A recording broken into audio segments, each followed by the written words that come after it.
Budimo mudri kao zmije i bezazleni kao golubovi. Poučava nas patrijarh Pavle. Među vukovima opstati ovci je teško, ali nije nemoguće, jer nam Gospod kaže na koji način mi možemo i među vukovima opstati kao ovce njegove. A to je da budemo mudri kao zmije i bezazleni kao golubovi. Mudrost će nas sačuvati da ne postanemo plen, da nas vuci ne raskinu, odnosno da nas neprijatelji ne onemoguće.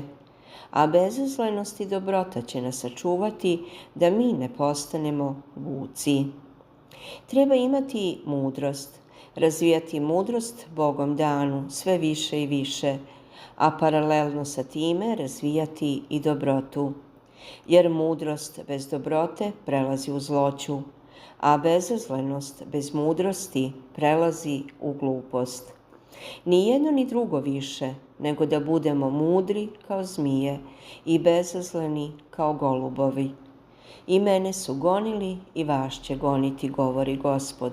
S tim moramo biti načisto i pripremiti se da i pri tome ostanemo onako kako treba, kakvi su i preci naši bili, ljudi Božiji, narod Božiji.